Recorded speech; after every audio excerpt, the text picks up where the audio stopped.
La sala estaba impecable. Globos dorados, guirnaldas de papel metalizado, velas aromáticas encendidas en cada rincón.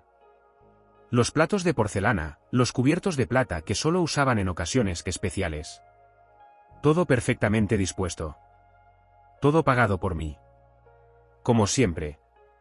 Mi hermano menor cumplía 22 años. Estaba rodeado de amigos, de primos, de los mismos tíos que apenas me dirigían la palabra cuando me veían. Su risa llenaba el aire, cómoda, expansiva, como si fuera el centro natural de todo. Yo, como siempre, estaba un poco al margen. Sosteniendo el pastel de 3 pisos, ese que mamá encargó sin siquiera preguntarme. Simplemente me envió el enlace de la pastelería por mensaje de texto. Este es el que le gusta a tu hermano. Encárgalo, por favor. ¿Ni un puedes, ni un quieres? Solo la orden implícita. Como siempre. Durante años, pagué todo. Las cuotas de la universidad de mi hermano. El coche que maneja. Los seguros médicos de papá. La operación de rodilla de mamá. La hipoteca de la casa. Pagos automáticos. Transferencias puntuales. Adelantos de emergencia. Ellos jamás lo llamaban deuda. Lo llamaban ayuda. Porque tú puedes, hijo. Tienes buen trabajo, buen sueldo. Dios te bendijo. Siempre lo mismo. Como si mi estabilidad fuera una licencia para que ellos nunca la construyeran. El brindis fue el golpe final. Mi madre alzó la copa, sonriendo de oreja a oreja, mientras todos aplaudían a mi hermano. Menos mal que corregí mi error con el hijo mayor, teniendo al menor, dijo, con esa naturalidad hiriente de quien no entiende el filo de sus propias palabras. A veces el plan B es el que termina funcionando. El salón quedó en un breve silencio incómodo. Mi hermano fue el primero en romperlo con una carcajada.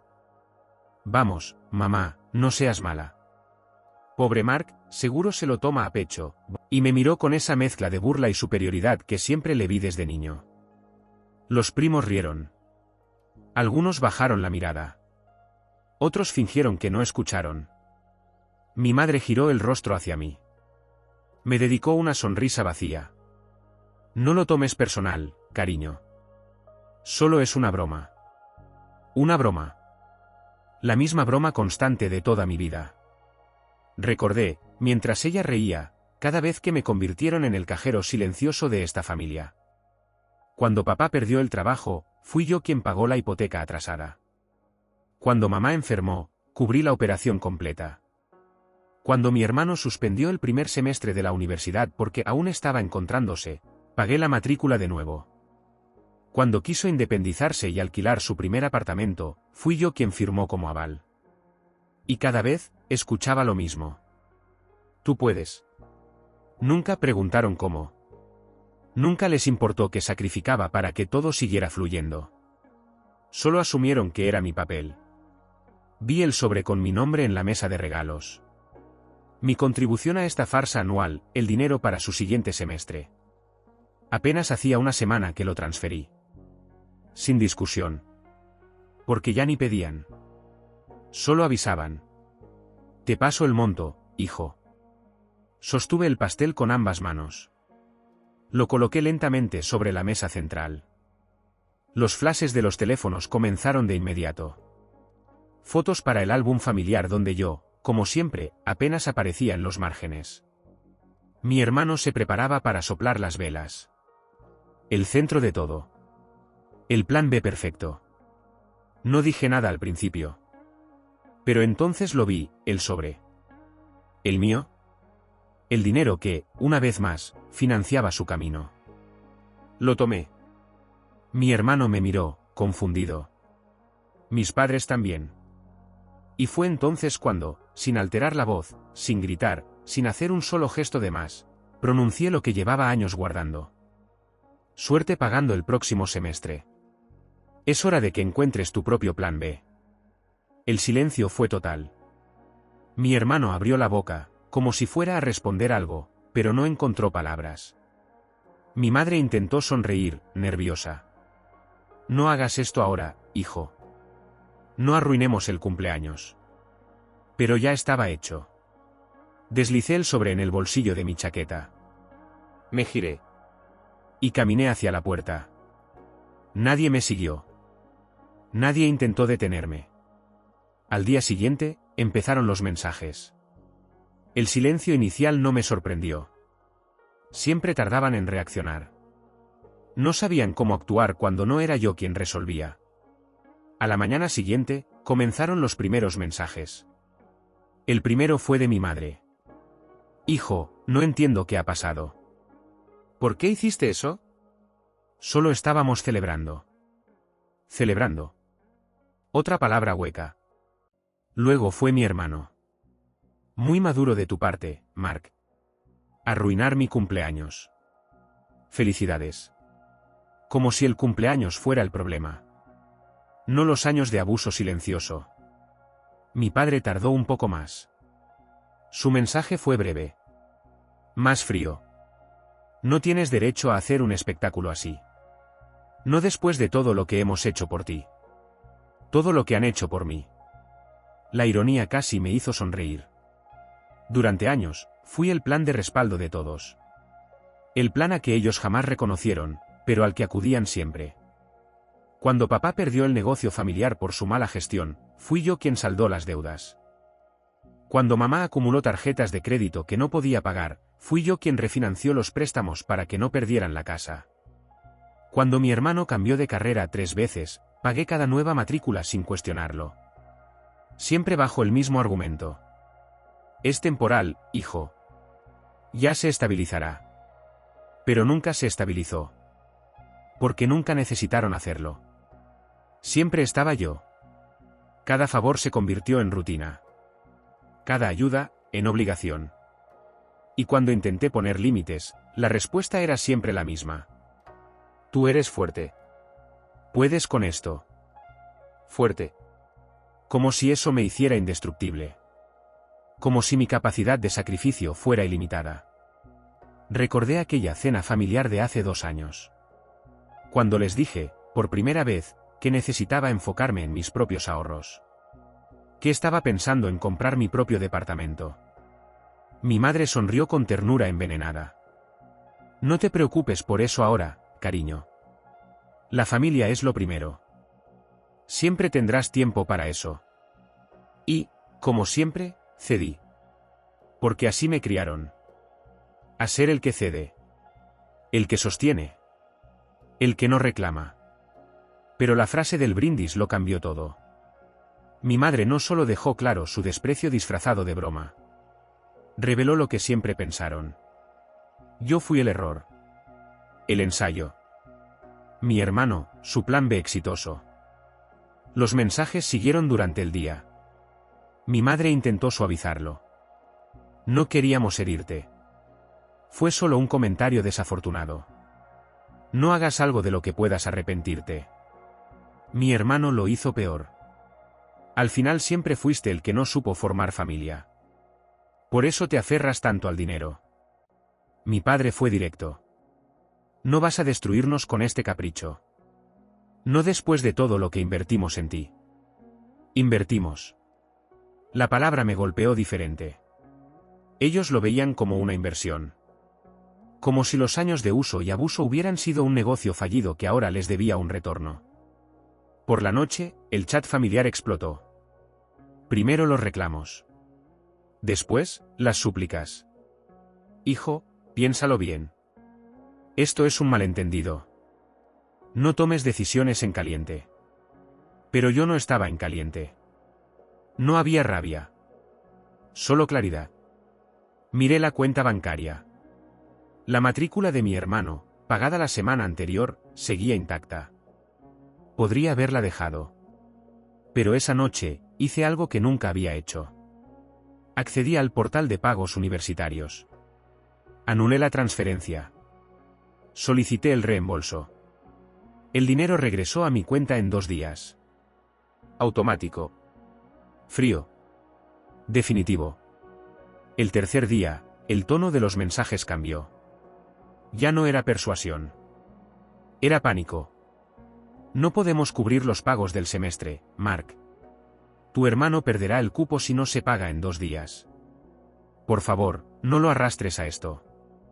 Me senté en el sillón, con el teléfono en la mano. Los leí uno a uno. Sin prisa. Sin angustia. Porque, por primera vez, el peso no estaba sobre mí. Ellos estaban, finalmente, sintiendo lo que era cargar. Mi madre envió un último mensaje esa noche. Siempre fuiste el que podía sostenernos. No entiendo por qué decides abandonarnos ahora. Y ahí estaba, al fin, la verdad. No era amor. No era familia. Era dependencia. Y yo era su fuente. Apagué el teléfono. Cerré los ojos. Y dormí. Profundamente. Por primera vez en años.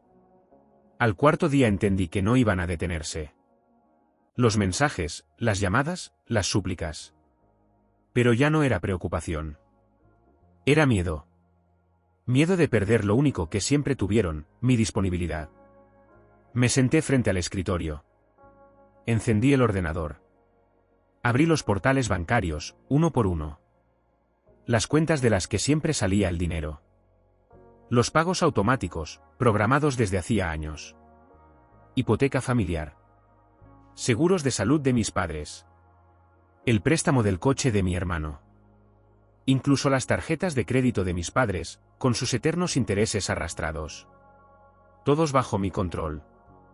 Bajo mi cuenta. Bajo mi responsabilidad. Hasta ahora. Fui cancelando cada orden. Uno a uno. Clic. Confirmar. Clave de seguridad. Otro clic. El sistema me preguntaba si estaba seguro. Por primera vez, lo estaba. No había duda. No había temor. No había culpa. Después, abrí la carpeta de los documentos de la casa. La propiedad seguía a nombre de mis padres, pero hacía 2 años, en medio de uno de sus múltiples dramas financieros, firmaron un poder notarial a mi favor para agilizar los trámites bancarios. No lo recordaban. Pero yo sí. Era una firma discreta, entre tantos papeles que les puse aquel día. Ellos solo firmaron. Confiaban. Confiaban en que yo seguiría siendo su seguro de vida. Entré al portal del registro de propiedades. Formulario de transferencia. Nuevo titular, yo. Clave digital. Autenticación biométrica. 2 minutos después, la casa familiar dejó de ser suya. Y pasó a ser mía. No por venganza. Por control. Por limpieza. Por dignidad. Luego accedí al portal universitario. El semestre de mi hermano estaba técnicamente impagado desde que cancelé la transferencia. Pero aún había margen. Entré en la sección de patrocinadores. El nombre familiar seguía ahí. Mi nombre.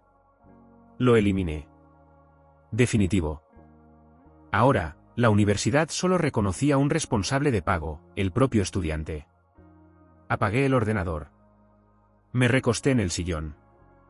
Sentí algo que no recordaba haber sentido en años. Silencio. No vacío. No soledad. Silencio puro. La ausencia exacta de carga. Al día siguiente, el primer mensaje fue de mi hermano. ¿Qué hiciste? Me bloquearon la matrícula.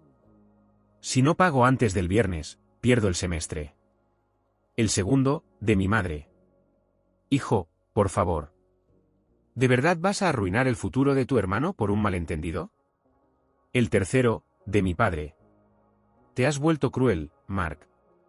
Esto es desproporcionado. No respondí. No porque no tuviera palabras, sino porque ya no era mi rol explicar. Llevaban años tomando. Ahora tocaba que sostuvieran su propio peso. El segundo día, subieron el tono. Mi hermano escribió. Siempre fuiste un amargado. Por eso nunca formaste tu propia familia. Te aferras al dinero porque es lo único que tienes. Mi madre insistió. Tú siempre has sido el responsable. Nosotros solo intentamos que tu hermano tuviera lo que tú no tuviste. Y ahí estaba. La confesión. Todo había sido una compensación. Yo fui el ensayo. Mi hermano, su proyecto exitoso. El tercer día, llegó el verdadero giro. Un correo del abogado de la familia. Formal. Frío. Estimado señor, le informamos que, de persistir en estas acciones, podríamos considerar impugnar la legalidad de los poderes firmados, así como emprender acciones legales en su contra. Una amenaza velada. Un último intento de control. Se la reenvié a mi propia abogada. Una mujer que conocía bien los hilos legales de este tipo de familias. Revisó los documentos, los poderes, las fechas, las firmas. Me llamó esa misma tarde. Su voz fue calma, casi monótona.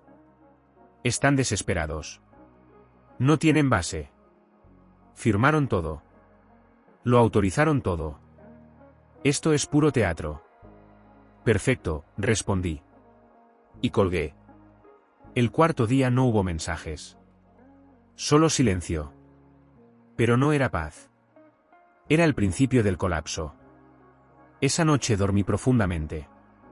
Por primera vez sin despertarme en medio de la madrugada revisando extractos bancarios. Sin pensar en quién necesitaba qué. Sin el peso ajeno sobre mi espalda. Dormí. Limpio. Solo. Libre. El quinto día, el silencio se rompió. No con un mensaje. No con una llamada. Con una visita. Era media mañana cuando escuché el timbre. Miré por la mirilla. Mi madre. Sola. Con su abrigo gris, el de siempre. Ese que usaba para las conversaciones importantes. No abrí de inmediato. Me quedé unos segundos observándola. Los hombros caídos. El bolso sujeto con ambas manos. Los ojos cargados de ese brillo que mezcla ansiedad y cálculo. Finalmente, abrí. No saludó. Entró despacio, como si la gravedad dentro del apartamento fuera distinta. Se sentó en el sofá, sin que yo la invitara. Hijo, comenzó, con la voz baja. Todo esto se nos ha ido de las manos. Yo no respondí. La dejé hablar. Tu hermano está desesperado. Si no paga antes del viernes, perderá el semestre. ¿De verdad quieres cargar con eso? ¿Cargar? Siempre esa palabra. Como si todo fuera responsabilidad mía por definición. Lo ayudaste tantas veces, continuó. No entiendo por qué ahora decides dejarlo caer. Me crucé de brazos. La miré fijo. Ella bajó la mirada. El silencio se hizo denso. Entonces, lo dijo. La frase exacta. Siempre supimos que tú podrías con todo, Mark. Eres el fuerte de la familia. Tu hermano siempre ha sido más sensible, más frágil. Ahí estaba, desnuda, la lógica que los sostuvo durante años. Mi función. Mi rol. El diseño invisible de esta dinámica. Yo, el soporte. Mi hermano, el proyecto. Nunca fue por maldad, agregó, casi en un susurro. Solo intentamos darle lo que tú nunca tuviste. La acusación oculta en forma de disculpa. El chantaje emocional de siempre. Me incliné levemente hacia adelante. Lo que yo nunca tuve, le dije, fue elección. Ella alzó la cabeza. Sus ojos se humedecieron, pero no lloró. No es justo, hijo. Exacto, respondí, firme. No lo es.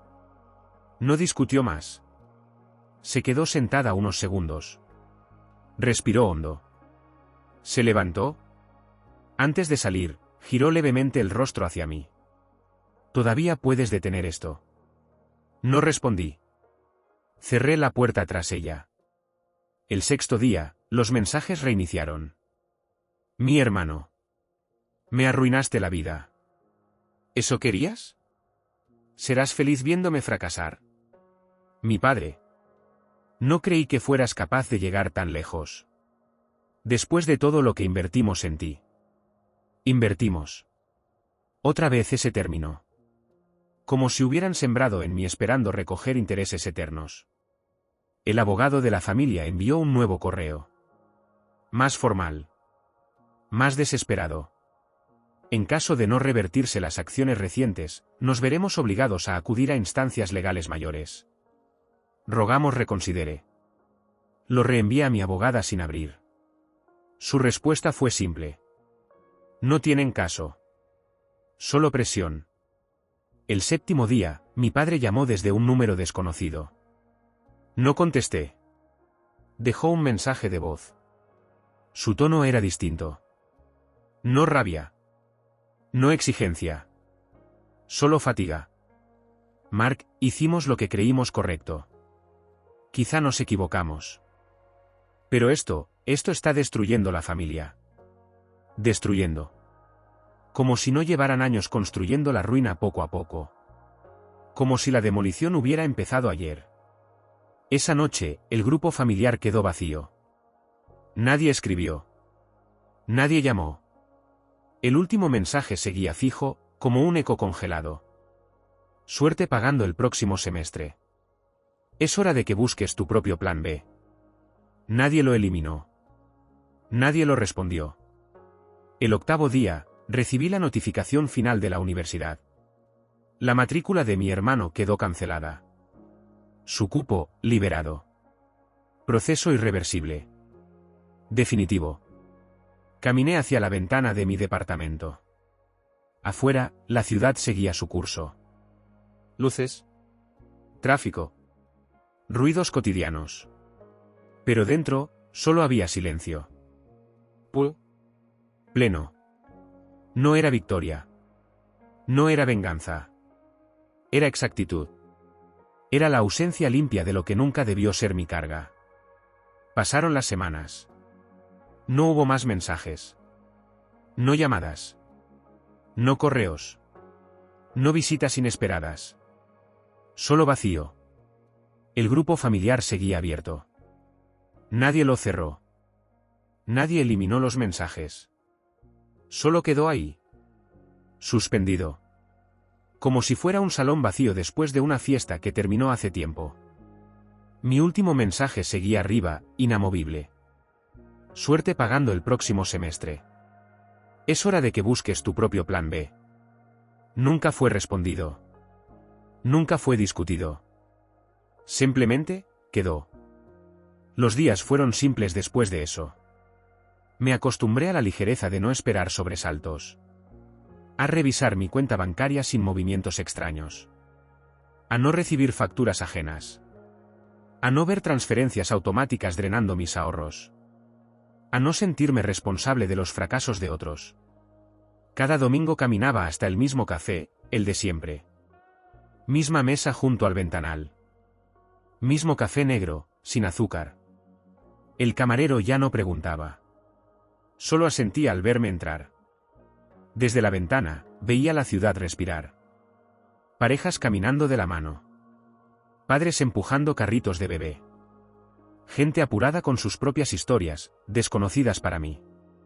Y por primera vez, no me sentía cargado. No me sentía responsable de nada que no fuera mío. A veces, sacaba el teléfono. Revisaba el grupo familiar. No por nostalgia. No por curiosidad. Solo por constatar que seguía ahí. Vacío. Muerto. Congelado. El sobre del cumpleaños seguía guardado en el cajón de mi escritorio. Nunca lo entregué. Nunca lo abrí de nuevo. No por rabia. No por rencor. Simplemente, no era necesario. Terminé mi café. Me quedé unos minutos más. Sin pensar. Sin planear. Sin reparar. Solo estando. Finalmente, me levanté. Pagué la cuenta. Salí del café. Y seguí caminando. Sin mirar atrás.